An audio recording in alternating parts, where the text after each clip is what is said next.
Woi tolol! Woi tolol! Woi tolol! Woi tolol! Woi tolol! Pegiat media sosial Permadi Arya alias Abu Janda buka suara terkait konflik Israel-Hamas. Lewat unggahan video di akun Instagramnya, Abu Janda mengecam keras tindakan yang dianggapnya pembantaian terhadap warga sipil Israel. Apa yang sedang terjadi di Israel dan Gaza saat ini? Yang sedang terjadi adalah pembunuhan wanita, manula, dan anak-anak Yahudi secara sadis dan kejam. Yang terjadi adalah anggota Hamas dari Gaza menyeberang perbatasan masuk ke wilayah Israel.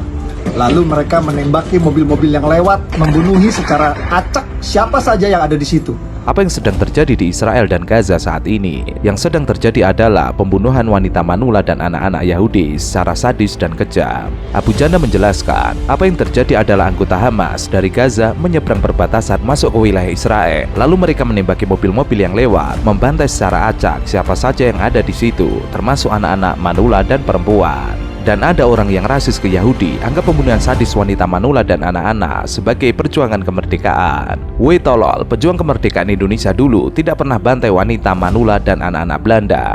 Yang terjadi di Gaza murni terorisme. Lalu mereka dari pintu ke pintu masuk ke rumah, membunuhi siapa saja yang ada di dalam rumah. Mereka membunuh perempuan, lalu arak mayatnya keliling kota seperti binatang. Mereka membunuh manula dimanapun mereka temukan. Mereka membunuh anak-anak Yahudi dengan menyiksa dulu sebelumnya. Mereka menculik perempuan-perempuan untuk dibawa ke Gaza yang sekarang tidak jelas nasibnya. Mereka menculik manula yang juga dibawa ke Gaza yang juga sekarang tidak jelas nasibnya. Dan ada orang yang saking rasis ke bangsa Yahudi, anggap pembunuhan sadis wanita, manula, dan anak-anak ini sebagai perjuangan kemerdekaan. Menurut Abu Janda, yang terjadi di Gaza bukan merupakan perjuangan kemerdekaan. Cuma orang-orang tolol yang anggap pembantaian biadab sebagai perjuangan kemerdekaan. Sontak saja, pernyataan Abu Janda langsung mengundang reaksi pro kontra dari warganet. Ada yang menilai Abu Janda terlalu membela Israel dalam konflik ini. Yang terhormat Mbak Najwa Shihab, ibadah umat Kristen di Binjai di demo Mbak. Jemaat GBI Riau sedang doa dibubarin. Tempat ibadah jemaat GKI di demo di kota Medan. Ibadah minggu umat Kristen di Bekasi dibubarin. Tempat ibadah GKI Ciracas disegel Mbak. 5 kasus penindasan umat Kristen dalam 2 bulan di depan mata kita. Tapi yang Anda bahas di Narasi TV, anak Palestina ditembak sama Israel. Kalau Anda punya rasa kemanusiaan, harusnya Anda bahas penindasan umat Kristen yang terjadi di depan mata Anda. Sebelumnya, Abu Janda juga pernah menyenggol Najwa Shihab terkait kehidupan umat Islam di Israel. Menurut Abu Janda, Narasi TV milik Najwa Shihab kerap memberitakan berita hal yang sebenarnya tidak terjadi di Israel. Oleh karena itu, Abu Janda bersuara lantang terkait kehidupan yang memang terjadi antar umat beragama, khususnya Islam di Israel. Hal itu diungkapkannya melalui sebuah postingan di akun media sosial pribadinya saat berkunjung ke negara tersebut. Dari postingan Abu Janda, tampak dalam video tersebut umat Islam sedang bersama-sama menunaikan sholat Idul Adha di Masjid Al-Aqsa. Bahkan dalam setiap sholat Jumat juga selalu berjalan dengan khusyuk dan tanpa ada masalah apapun terkait kebebasan beribadah.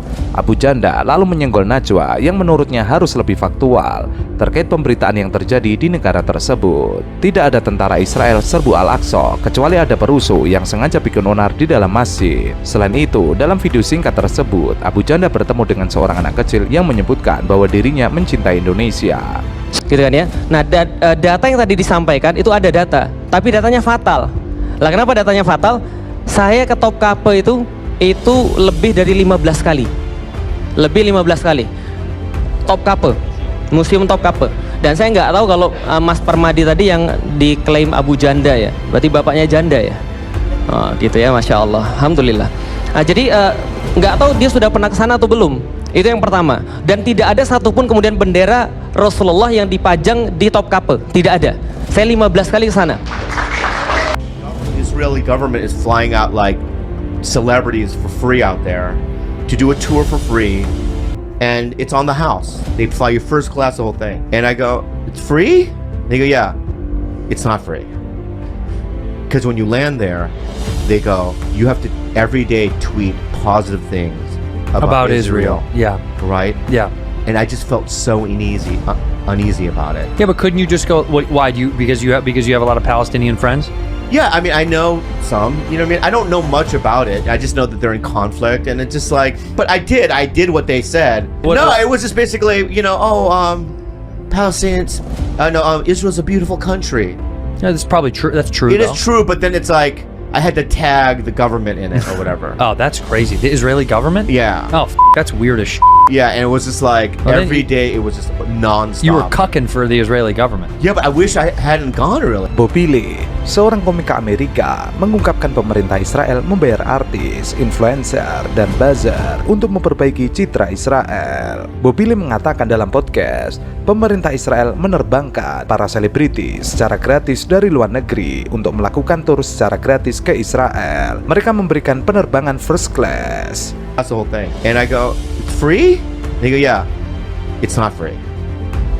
Because when you land there, they go, you have to every day tweet positive things about Israel. Yeah.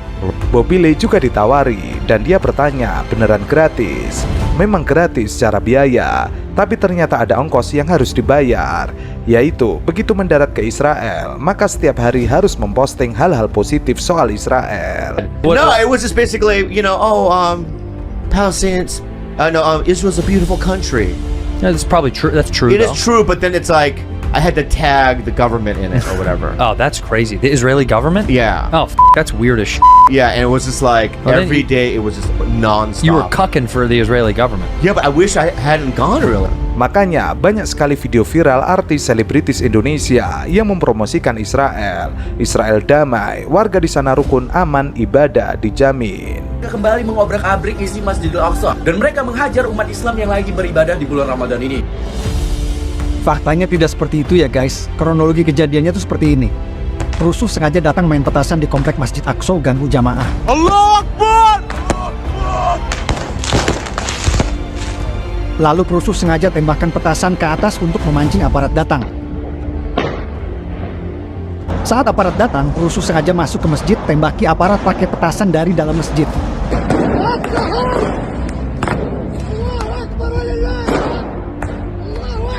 Jamaah yang sedang sholat ketakutan saat perusuh tembak petasan dari dalam masjid.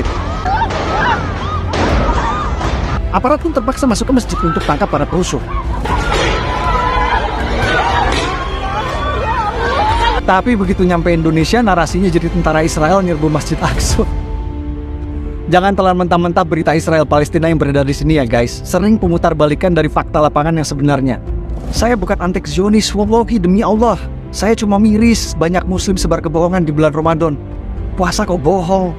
Laporan yang disebut peneliti Universitas Oxford mengungkapkan dana buzzer di Israel bisa mencapai 100 juta dolar Amerika atau 1,4 triliun. Dalam laporan bertajuk The Global Disinformation Order 2019 Global Inventory of Organized Social Media Manipulation, pendengung Israel berada di level high capacity. Artinya, buzzer di sana melibatkan jumlah besar baik dalam sisi orang yang mengatur atau anggaran yang dipergunakan untuk menyebarkan disinformasi. Berdasarkan laporan dari peneliti Oxford, diketahui buzzer Israel merupakan tim berisi sekitar 400 orang dan mendapatkan pelatihan formal. Terdapat sejumlah kontrak antara 778.000 dolar Amerika sekitar 11 miliar hingga 100 juta dolar Amerika atau sekitar 1,4 triliun. Mereka menggunakan berbagai lembaga dalam memberikan informasi penangkal, baik itu melalui lembaga pemerintah ataupun swasta. Bukan perang agama, bukan perang antara Islam dengan Yahudi seperti yang biasa digembar-gemborkan. Jadi, bagaimana urusannya? Assalamualaikum warahmatullahi wabarakatuh. Dengan saya Permadi Arya. Hari ini saya dapat kesempatan yang sangat-sangat spesial karena saya dapat kesempatan untuk mewawancara tentara militer Israel atau IDF yang bernama Muhammad Kabia, seorang Arab Muslim yang menjadi tentara militer Israel. Assalamualaikum. Waalaikumsalam.